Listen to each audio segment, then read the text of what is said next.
Hello everyone, ಈ ಒಂದು video ಯಾರೆಲ್ಲ KPCL ಎಕ್ಸಾಮ್ ರಿಸಲ್ಟ್ಸ್ಗಾಗಿ ವೆಯ್ಟ್ ಮಾಡ್ತಿದ್ದೀರೋ ಅವರಿಗೆ ಯೂಸ್ಫುಲ್ ಆಗೋಂಥ ಒಂದು ವಿಡಿಯೋ ಆಗಿರುತ್ತೆ.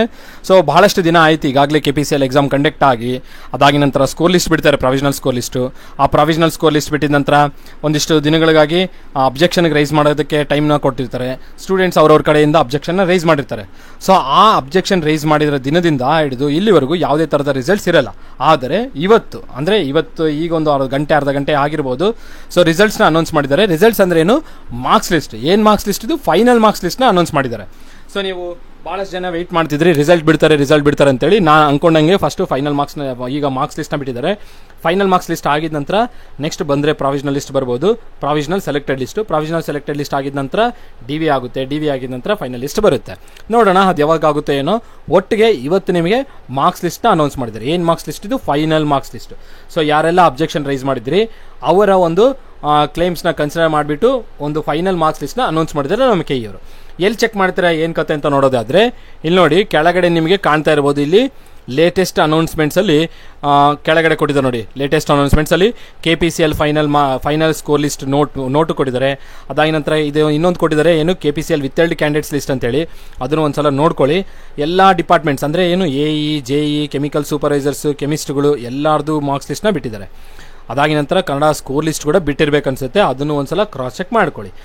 ಈಗ ಇದನ್ನ ಎಲ್ಲಿಂದ ಏನು ಕತೆ ನೋಡ್ತೀರಪ್ಪ ಅಂತಂದರೆ ಇಲ್ಲಿ ನೋಡಿ, ನೇರವಾಗಿ KPCL ರಿಕ್ವೈರ್ಮೆಂಟ್ಸ್ಗೆ ಹೋಗ್ರಿ. ಇಲ್ಲಿ ನೀವು KPCL 2023 ಅಂತಿದೆ, ಇಲ್ಲಿ ಕ್ಲಿಕ್ ಮಾಡಿಕೊಂಡ್ರೆ ನಿಮ್ಗೆ ಇಲ್ಲಿ ಸ್ಕೋರ್ ಲಿಸ್ಟ್ ಬರುತ್ತೆ.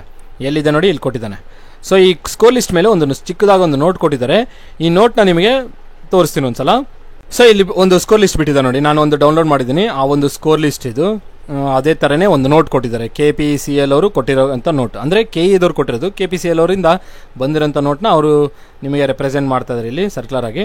ಸೊ ನೋಡಿ, 12/6/2024 ಅಂದರೆ ಇವತ್ತಿನ ದಿನಾಂಕ ರಿಲೀಸ್ ಮಾಡಿರೋದು ಇದು. ಸೊ ಕರ್ನಾಟಕ ವಿದ್ಯುತ್ ನಿಗಮ ನಿಯಮಿತದಲ್ಲಿ ಅಂದರೆ KPCL ಖಾಲಿ ಇರುವ AE ಮತ್ತು JE ಮತ್ತು ಕೆಮಿಕಲ್ ಸೂಪರ್ವೈಸರ್ಸ್ ಹುದ್ದೆಗಳ ನೇಮಕಾತಿ ಸಂಬಂಧಿಸಿದಂತೆ ಪ್ರಾಧಿಕಾರದಿಂದ ಸ್ಪರ್ಧಾತ್ಮಕ ಪರೀಕ್ಷೆಯನ್ನು 2 ಅವಧಿಗಳಲ್ಲಿ ದಿನಾಂಕ 18/2/2024 ನಡೆಸಲಾಗಿತ್ತು. ಸದರಿ ಪರೀಕ್ಷೆಯ ಅಂತಿಮ ಕೀ ಉತ್ತರಗಳು 17/4/2024 ಅಂದರೆ ಏಪ್ರಿಲ್ ತಿಂಗಳಲ್ಲಿ ನಮಗೆ ಕೀ ಆನ್ಸರ್ಸ್ನ ಪ್ರಕಟಣೆ ಮಾಡಿದ್ದು. ಹೌದಾ? ಹುದ್ದೆವಾರು ತಾತ್ಕಾಲಿಕ ಅಂಕಪಟ್ಟಿಯ ಪ್ರಾಧಿಕಾರದ ವೆಬ್ಸೈಟಿನಲ್ಲಿ ದಿನಾಂಕ 3/5/2024 ಪ್ರಕಟಿಸಿ ಅಪೇಕ್ಷೆಗಳನ್ನು ಆಹ್ವಾನಿಸಲಾಗಿತ್ತು. ಅಂದರೆ ಕೀ ಉತ್ತರಗಳನ್ನ ಈ ತಾರೀಕು ಪ್ರಕಟಿಸ್ತಾರೆ. ಮಾರ್ಕ್ಸ್ ಲಿಸ್ಟ್ ಅಂದರೆ ಏನು, ಪ್ರಾವಿಷನಲ್ ಸ್ಕೋರ್ ಲಿಸ್ಟ್ನ ಈ ದಿನಾಂಕದಂದು ನಮಗೆ ಏನಂತರ ಅನೌನ್ಸ್ಮೆಂಟ್ ಆಗಿರುತ್ತೆ marks list.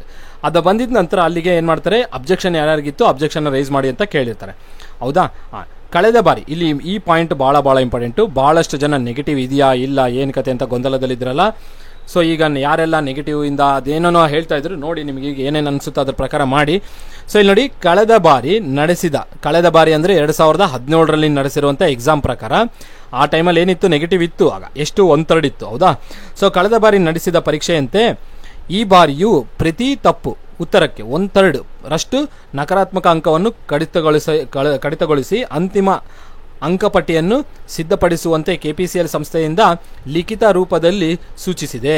So KPCL department ಅವರು KPCL ಅವರು KE ಅವ್ರಿಗೆ ರಿಟರ್ನ್ ಡಾಕ್ಯುಮೆಂಟಲ್ಲಿ ನೆಗೆಟಿವ್ನ ಕನ್ಸಿಡರ್ ಮಾಡಿ ಅಂತೇಳಿ ಬರೆದಿದ್ದಾರಂತೆ.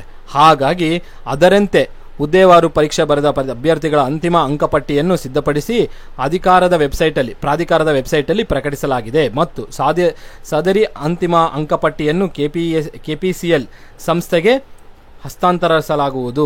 KPCL ಸಂಸ್ಥೆಯಿಂದ ನಿಯಮಾನುಸಾರ ಅಂಕಪಟ್ಟಿಯನ್ನು ಪ್ರಕಟಿಸಿ ಆಯ್ಕೆ ಪಟ್ಟಿ ಪ್ರಕಟಿಸಲು ಕ್ರಮ ವಹಿಸುವವರು. ಅಂದರೆ ಇವಾಗ KE ಅವ್ರದ್ದು ಡ್ಯೂಟಿ ಮುಗೀತು. KE ಅವ್ರದ್ದೇನು ಅವರ ಕೆಲಸ ಮುಗೀತು ಈಗ. ಸೊ KE ಅವ್ರು ಏನು ಮಾಡ್ತಾರೆ, ನಿಮಗೆ ಫೈನಲ್ ಮಾರ್ಕ್ಸ್ ಲಿಸ್ಟ್ನ ಬಿಟ್ಟಿದ್ದಾರೆ. ಈಗ ಅವ್ರು ಏನು ಮಾಡ್ತಾರೆ, ಈ ಫೈನಲ್ ಮಾರ್ಕ್ಸ್ ಲಿಸ್ಟ್ನ ತೊಗೊಂಡ್ಬಿಟ್ಟು ಇಲ್ಲಿ ಹೇಳಿದಾರಲ್ಲ, ಅಂತಿಮ ಹುದ್ದೆವಾರಿ ಬರೆದ ಅಭ್ಯರ್ಥಿಗಳ ಅಂತಿಮ ಅಂಕಪಟ್ಟಿಯನ್ನು ಸಿದ್ಧಪಡಿಸಿ ಪ್ರಾಧಿಕಾರ ವೆಬ್ಸೈಟ್ನಲ್ಲಿ ಪ್ರಕಟಿಸಲಾಗುವುದು ಮತ್ತು ಸಾದರಿ ಅಂತಿಮ ಅಂಕಪಟ್ಟಿ ಅಂದರೆ ಫೈನಲ್ ಮಾರ್ಕ್ಸ್ ಲಿಸ್ಟ್ ಪಟ್ಟಿಯನ್ನು KPCL ಸಂಸ್ಥೆಗೆ ಹಸ್ತಾಂತರಿಸಲಾಗುವುದು. ಸೊ ಈ ಅಂಕಪಟ್ಟಿ ಏನಿರುತ್ತಲ್ಲ ಫೈನಲ್ ಮಾರ್ಕ್ಸ್ ಲಿಸ್ಟ್ನ ಅವ್ರಿಗೆ ಇದು ಮಾಡ್ತಾರೆ. ಬಟ್ ಇದೇನಂತ ಆಗುತ್ತಂದರೆ 1:2, 1:1.2 ಅಥವಾ 1:3, 1:3 ಬರಲ್ಲ. 1:2 ಅಲ್ಲಿ ನಿಮಗೆ DVಗೆ ಏನಾದರೂ ಸಿಗ್ಬೋದು, ನೋಡೋಣ. ಒಟ್ಟಿಗಂತ ಅವರು ಮಾಡಿರುವಂಥ ಕೀ ಮಾರ್ಕ್ಸ್ ಏನು ಫೈನಲ್ ಮಾರ್ಕ್ಸ್ ಲಿಸ್ಟ್ ಬಿಟ್ಟಿದ್ದಾರಲ್ಲ, ಇವಾಗ ಇದನ್ನು KPCL ಅವರು ಕೊಡ್ತಾರೆ. KPCL ಅವರು DVಗೆ ನಿಮ್ಮನ್ನು ಕರೀತಾರೆ. ಸೊ ನೋಡೋಣ ಒಟ್ಟಿಗಂತೂ ಈಗ ಬಿಟ್ಟಿರೋ ಸ್ಕೋರ್ ಲಿಸ್ಟ್ ಬಂದು ಬಿಟ್ಟಿರೋ ಫೈನಲ್ ಮಾರ್ಕ್ಸ್ ಬಂದು ಏನು ಮಾಡಿದ್ದಾರೆ, 1/3 ನೆಗೆಟಿವ್ನ ಕನ್ಸಿಡರ್ ಮಾಡಿ ಫೈನಲ್ ಸ್ಕೋರ್ನ ಬಿಟ್ಟಿದ್ದಾರೆ. ಸೊ ನೆಗೆಟಿವ್ ಇಲ್ಲ ಅಂತಂದಿರೋರಿಗೆ ಈಗ ನೆಗೆಟಿವ್ ಬಿಟ್ಟಿದ್ದಾರೆ ನೋಡಿ. ಓಕೆನಾ. ಸೊ ಇದ್ರ ಪ್ರಕಾರ ನೀವು ಏನೇನು ಸ್ಟೆಪ್ಸ್ ತೊಗೊಳ್ಬೇಕು ನೋಡ್ಕೊಂಡು ತೊಗೊಳ್ರಿ.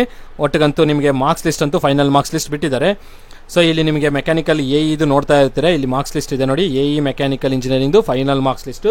ಸೊ ಯಾರೆಲ್ಲ ಅಬ್ಜೆಕ್ಷನ್ ರೈಸ್ ಮಾಡಿದ್ರು ಒಂದ್ಸಲ ಕ್ರಾಸ್ ಚೆಕ್ ಮಾಡ್ಕೊಳ್ಳಿ. ಮಾರ್ಕ್ಸ್ ಏನಾದರೂ ಬದಲಾವಣೆ ಆಗಿದೆಯಾ ಇಲ್ಲ, ಸೇಮ್ ಮಾರ್ಕ್ಸ್ ಇದೆಯಾ, ಎಷ್ಟನೇ ಸ್ಥಾನದಲ್ಲಿದ್ದೀವಿ, ಎಷ್ಟನೇ ರ್ಯಾಂಕಲ್ಲಿದ್ದೀವಿ, ಇದನ್ನೆಲ್ಲ ನಿಮ್ಮ ಕಡೆಯಿಂದ ಒಂದ್ಸಲ ಕ್ರಾಸ್ ಚೆಕ್ ಮಾಡ್ಕೊಳ್ಳಿ. ಯಾಕಂದರೆ ಇದು ಭಾಳ ಇಂಪಾರ್ಟೆಂಟು. ಯಾರು ಆಗ್ತೀವಿ ಯಾರು ಆಗಲ್ಲ ಇದೆಲ್ಲ ಭಾಳ ಇಂಪಾರ್ಟೆಂಟ್ ಆಗುತ್ತೆ. ಸೊ ಈಗ ಈ ಫೈನಲ್ ಮಾರ್ಕ್ಸ್ ಲಿಸ್ಟ್ ಬಂದಿದೆ ಅಂದರೆ ನಾನೇನು ಮಾಡ್ತೀನಿ, ಈ ಫೈನಲ್ ಮಾರ್ಕ್ಸ್ ಲಿಸ್ಟ್ನ ಕನ್ಸಿಡರ್ ಮಾಡಿಕೊಂಡು ನಾನೇನು ಮಾಡ್ತೀನಿ, ಒಂದು ಯಾರ್ಯಾರು ಸೆಲೆಕ್ಷನ್ ಆಗೋ ಚಾನ್ಸಸ್ ಇದೆ ಅನ್ನೋದನ್ನ ಒಂದು ಟ್ರೈ ಮಾಡ್ತೀನಿ, ಒಂದು ಲಿಸ್ಟ್ನ ರೆಡಿ ಮಾಡೋದಕ್ಕೆ. ಸೊ ಆ ಲಿಸ್ಟಲ್ಲಿರುವಂಥವ್ರು ಆಲ್ಮೋಸ್ಟ್ ಶಾರ್ಟ್ ಲಿಸ್ಟ್ ಆಗ್ತಾರೆ ಅಂತ ನನ್ನ ಪ್ರಕಾರ ಅಂದ್ಕೊಂಡಿದ್ದೀನಿ. ನೋಡೋಣ, ಇದು ಇನ್ನೂ ಏನು ಡಿಸ್ಟರ್ಬೆನ್ಸ್ ಬರ್ದಂಗೆ ಈ ಪ್ರಾಸೆಸ್ಸು ಕ್ಲಿಯರಾಗಿ ಹೋಯ್ತಪ್ಪ ಅಂತಂದರೆ ಈ ಪ್ರಾಸೆಸ್ಸು ಬೇಗನೆ ಮುಗಿಯುತ್ತೆ. ಇಲ್ಲ ಅದು ಇದು ಅಂತ ಏನಾದರೂ ಮತ್ತೆ ಸ್ಟೂಡೆಂಟ್ಸ್ ಕಡೆಯಿಂದ ಏನಾದರೂ ಪ್ರಾಬ್ಲಮ್ ಆಯಿತು ಅಂತಂದರೆ ಸ್ವಲ್ಪ ಸ್ಲೋ ಆಗಿ ಹೋಗ್ಬೋದು. ಒಟ್ಟಿಗಂತೂ ಇವತ್ತಿಲ್ಲ ನಾಳೆ ಕ್ಲಿಯರ್ ಆಗೋ ಚಾನ್ಸಸ್ ಇರುತ್ತೆ. ನೋಡೋಣ ಮುಂದೆ ಏನೇನು ಬರುತ್ತೆ ಅಂತೇಳಿ. ಒಟ್ಟಿಗೆ KE ಅವರು ಅವ್ರ ಕಡೆಯಿಂದ ಏನು ಕೆಲಸ ಮಾಡಬೇಕಾಯ್ತು ಅದನ್ನು ಮಾಡಿದ್ದಾರೆ. ನಿಮಗೆ ಪ್ರಾವಿಷನಲ್ ಮಾರ್ಕ್ಸ್ ಲಿಸ್ಟ್ ಬಿಟ್ಟಿದ್ರು, ಅದಾಗಿನ ನಂತರ ಫೈನಲ್ ಸ್ಕೋರ್ ಲಿಸ್ಟ್ ಬಿಟ್ಟಿದ್ದಾರೆ. ಈಗ ಫೈನಲ್ ಸ್ಕೋರ್ ಲಿಸ್ಟಿಂದ ಪ್ರಾವಿಷನಲ್ ಸೆಲೆಕ್ಷನ್ ಲಿಸ್ಟ್ ಬಿಡ್ತಾರೆ, ಅಂದರೆ DVಗೆ. ಈ ಸ್ಟೂಡೆಂಟ್ಸ್ DVಗೆ ಹೋಗಿ ಬಂದಿದ ನಂತರ ಯಾರೆಲ್ಲ DVನಲ್ಲಿ ಸೆಲೆಕ್ಷನ್ ಆಗ್ತಾರೋ ಅವ್ರ ಫೈನಲಿಂದ 1:1 ಲಿಸ್ಟ್ ಬಂದುಬಿಡುತ್ತೆ. ಸೊ ಇದು ಫೈನಲ್ ಸೆಲೆಕ್ಷನ್ ಲಿಸ್ಟ್ ಆಗುತ್ತೆ. ಸೊ ಅದು ಯಾವ ರೀತಿಯಲ್ಲಿ ಏನು ಕತೆ ಅಂತೇಳಿ ಮುಂದಿನ ದಿನಗಳಲ್ಲಿ ನಿಮ್ಮ ಒಂದು ಕಮೆಂಟ್ ಸೆಷನ್ ಮೇಲೆ ನೋಡಿಕೊಂಡು ನಾನು ಆ ವಿಡಿಯೋನ ಮಾಡ್ತೀನಿ. ಸೊ ಇಲ್ಲೇನಪ್ಪ ಅಂತಂದರೆ ಇಲ್ಲಿ ನೋಡಿ, ನಿಮಗೆ ಇಲ್ಲೇನು ಕೊಟ್ಟಿದ್ದಾರೆ, ಎಲ್ಲ ಡಿಪಾರ್ಟ್ಮೆಂಟ್ಸ್ ಸ್ಕೋರ್ ಲಿಸ್ಟನ್ನು ಕೊಟ್ಟಿದ್ದಾರೆ ಇಲ್ಲಿ. ಓಕೆ, ಎಲ್ಲ ಡಿಪಾರ್ಟ್ಮೆಂಟ್ಸ್ ಸ್ಕೋರ್ ಲಿಸ್ಟ್ ಕೊಟ್ಟಿದ್ದಾರೆ ಇಲ್ಲಿ ನೋಡ್ರಿ, ಇಲ್ಲಿರಬೇಕು. ಸೊ ಇದು ಜೆ ಇದು ಎಲ್ಲ ಇದೆ ನೋಡಿ, AE civil, AE electrical, EC. ಓಕೆನಾ. ಮತ್ತು ಅದಾಗಿನ ನಂತರ mechanical, instrumentation, chemical supervisors, JE civil, ಮತ್ತು JE mechanical, electrical, compulsory Kannada exam ಬರೆದಿರೋದು ಕೂಡ ಬಂದಿದೆ. ಸೊ ಈ ಲಿಸ್ಟ್ಗಳನ್ನೆಲ್ಲ ಡೌನ್ಲೋಡ್ ಮಾಡಿಕೊಂಡು ನಿಮ್ಮ ಸ್ಕೋರ್ಗಳನ್ನ ಫೈನಲ್ ಸ್ಕೋರ್ಗಳನ್ನ ನೋಡಿಕೊಂಡು ಫೈನಲ್ ಟಾಪ್ ಲಿಸ್ಟಿಂದ ಕೆಳಗಡೆ ಲಿಸ್ಟವ್ರಿಗೆ ಯಾರಿಗಾದರೂ ಮಾಡೋಕ್ಕೆ ಬಂತಂದರೆ ಮಾಡಿಬಿಟ್ಟು ಒಂದ್ಸಲ ಅನಲೈಸ್ ಮಾಡಿಕೊಳ್ರಿ. ಸೊ ಯಾರು ಆಗ್ತೀವಿ ಯಾರು ಆಗಲ್ಲ ಅಂತೇಳಿ ನೀವೇ ನೋಡ್ಕೊಳ್ಬೋದು. ಓಕೆ, ಸೊ ಸ್ಕೋರ್ ಲಿಸ್ಟ್ ನೋಡ್ಕೊಳ್ಳಿ, ನಿಮ್ಮ ಸ್ಕೋರ್ ನೋಡ್ಕೊಳ್ಳಿ, ಎಷ್ಟನೇ ರ್ಯಾಂಕ್ ಬಂದಿರುತ್ತೆ ಅಂತ ನೋಡ್ಕೊಳ್ಳಿ. ಅದಾಗಿನ ನಂತರ ಎಷ್ಟು ಸೀಟ್ಸ್ ಇದೆ ಅಂತ ನೋಡಿಕೊಂಡು ಅದಕ್ಕೆ 2 ಟೈಮ್ಸ್ ಸೀಟ್ಸ್ನ ತೆಗೆದುಬಿಡ್ರಿ. ಸೊ ಆ 2 ಟೈಮ್ಸ್ ಸೀಟ್ಸ್ ಒಳಗಡೆ ನೀವು ಇದ್ದೀರಪ್ಪ ಅಂತಂದರೆ ನಿಮ್ಮದು ಡಾಕ್ಯುಮೆಂಟ್ ವೆರಿಫಿಕೇಷನ್ಗೆ ಬರುತ್ತೆ. ಬಟ್ ಫೈನಲ್ ಲಿಸ್ಟ್ಗೆ 1:1 ಲಿಸ್ಟಲ್ಲಿ ಯಾರು ಇರ್ತಾರಲ್ಲ ಟಾಪಲ್ಲಿರೋರು, ಎಷ್ಟು ಸೀಟ್ಸ್ ಇರುತ್ತೆ ಅಷ್ಟು ಜನನ ತೊಗೊಂಡಿರ್ತಾರಲ್ಲ, ಎಷ್ಟು ಸೀಟ್ಸ್ ಇರುತ್ತೆ ಈಗ ನಮಗೆ 10 ಸೀಟ್ಸ್ ಇದೆ ಅಂತಂದರೆ 10 ಸೀಟ್ಸ್ಗೆ 10 ಮೆಂಬರ್ ಇದ್ದಾರಪ್ಪ ಅಂದರೆ ಅವರು ಆಲ್ಮೋಸ್ಟ್ ಆದಂಗೆ. ಇಲ್ಲೇನು ಮಾಡ್ತಾರೆ, 10 ಸೀಟ್ ಇದೆ ಅಂದರೆ 20 ಜನ ಕರೀತಾರೆ. ಯಾವುದೇ ಕ್ಯಾಟಗರಿ ಇತ್ತಂದರೆ ಇವಾಗ SC ಕ್ಯಾಟಗರಿನಲ್ಲಿ 2 ಇತ್ತಂದರೆ 2ಗೆ 4 ಸೀಟ್ಸ್ ಕರೀತಾರೆ, 4 ಮೆಂಬರ್ಸ್ನ ಕರೀತಾರೆ. ಜನರಲ್ ಮೇಲೆ 6 ಇತ್ತಂದರೆ 12 ಜನನ ಕರೀತಾರೆ. ಸೊ 12 ಜನನು DVಗೆ ಹೋಗ್ತೀರಾ. ಹೋಗಿದ ನಂತರ ಇಲ್ಲಿ ಯಾರ್ದು ಖಚಿತ ಇರುತ್ತಂದರೆ ಮೊದಲ 6 ಜನ ಇರ್ತಿರಲ್ಲ, ಜನರಲಲ್ಲಿ 6 ಇದಾವೆ ಅಂತಂದರೆ 12 ಜನ ಕರೆಯೋದು. ಮೊದಲ 6 ಜನ ಇರ್ತಾರಲ್ಲ ಅವರು ಗ್ಯಾರಂಟಿ ಇರ್ತಾರೆ. ಅವ್ರದ್ದು ಡಾಕ್ಯುಮೆಂಟ್ ವೆರಿಫಿಕೇಷನಲ್ಲಿ ಯಾವುದೇ ಥರದ ಡಾಕ್ಯುಮೆಂಟು ತಪ್ಪಿಲ್ಲ, ಏನಿಲ್ಲಪ್ಪ ಅಂದರೆ ಅವ್ರದ್ದು ಆಯ್ತು, ಶಾರ್ಟ್ ಲಿಸ್ಟ್ ಆಯಿತು. ಏನೋ ಇನ್ ಕೇಸ್ ಏನಾದರೂ ಪ್ರಾಬ್ಲಮ್ ಆಯಿತು ಅಂತಂದರೆ ಆವಾಗ ಅವರು ಯೋಚನೆ ಮಾಡ್ತಾರೆ, ಏನು ಅವ್ರನ್ನ ಎಲಿಮಿನೇಟ್ ಮಾಡಬೇಕಾ, ಇನ್ನು ಒಳಗಡೆ ಪ್ರೊಸೀಡ್ ಆಗಬೇಕಾ, ಪರ್ಮಿಷನ್ ಏನಾರು ಕೊಟ್ಟು ಡಾಕ್ಯುಮೆಂಟ್ನ ಸಬ್ಮಿಟ್ ಮಾಡೋರು ಅಂತ ಹೇಳಿ ಅವ್ರು ಥಿಂಕ್ ಮಾಡ್ತಾರೆ. ಅದು ನೋಡೋಣ ಫರ್ದರಾಗಿ ಏನಾಗುತ್ತೆ ಅಂತೇಳಿ. ಒಟ್ಟಿಗೆ ನಿಮಗೆ ಫೈನಲ್ ಸ್ಕೋರ್ ಲಿಸ್ಟ್ ಅವೈಲೇಬಲ್ ಇದೆ, ಒಂದ್ಸಲ ಡೌನ್ಲೋಡ್ ಮಾಡ್ಕೊಳ್ರಿ. ನಿಮ್ಮ ಸ್ಕೋರ್ ಎಷ್ಟಾಗಿದೆ ಅಂತ ನೋಡ್ಕೊಳ್ಳಿ. ಮುಂದಿನ ದಿನಗಳಲ್ಲಿ ಅಂದರೆ ಈಗ ಇದು ಯಾವ ತಿಂಗಳಿದು, ಜೂನ್ ತಿಂಗಳು 12ನೇ ತಾರೀಕು ಬಿಟ್ಟಿದ್ದಾರೆ, ಹೌದಾ? ನನ್ನ ಪ್ರಕಾರ ಈ ಜೂನು ಲಾಸ್ಟ್ ಅಥವಾ ಜೂನ್ ಲಾಸ್ಟಿಗೆ ಬರೋಲ್ಲ, ಜುಲೈ 2nd ವೀಕ್ ಅಥವಾ 3rd ವೀಕ್ ಒಳಗಡೆ ನಿಮ್ಮದು ಏನು ಬರ್ಬೋದು, ಪ್ರಾವಿಷನಲ್ ಲಿಸ್ಟ್ ಬರ್ಬೋದು. ಯಾವುದೇ ಥರದ ಅಡಚಣೆ ಏನು ಅಬ್ಸ್ಟಕಲ್ಸ್ ಏನೂ ಇಲ್ದಂಗೆ ಹೋಯ್ತು ಅಂದರೆ ಜುಲೈ 2nd ವೀಕ್ ಅಥವಾ 3rd ವೀಕಿಗೆ ನಿಮ್ಮದು ಏನು ಬರ್ಬೋದು, ಪ್ರಾವಿಷನಲ್ ಲಿಸ್ಟ್ ಬರ್ಬೋದು. ಅಂದರೆ ಡಿವಿಗೆ ಡಾಕ್ಯುಮೆಂಟ್ ವೆರಿಫಿಕೇಷನ್ ಕರಿಬೋದು. ಓಕೆನಾ? ಸೊ ನೋಡೋಣ, ಅದು ಬಂತಂದರೆ ಅಲ್ಲಿಂದ ನಾನು ಮುಂದೆ ಏನಾಗುತ್ತೆ ಅಂತ ತಿಳಿಸ್ತೇನೆ. ಸೊ ನಿಮಗೆ ಈ ವಿಡಿಯೋ ಇಷ್ಟ ಆದರೆ ಲೈಕ್ ಮಾಡಿ, ಹಾಗೂ ಚಾನಲ್ ಇನ್ನೂ ಸಬ್ಸ್ಕ್ರೈಬ್ ಆಗಿದೆ ಸಬ್ಸ್ಕ್ರೈಬ್ ಮಾಡಿ, ನಿಮ್ಮ ಫ್ರೆಂಡ್ಸ್ ಜೊತೆಗೂ ಶೇರ್ ಮಾಡಿ. ಇಷ್ಟನ್ನು ಹೇಳ್ತಾ ಈ ವಿಡಿಯೋ ಏನು ಮಾಡ್ತೀನಿ. ಎಲ್ಲರಿಗೂ ಧನ್ಯವಾದಗಳು.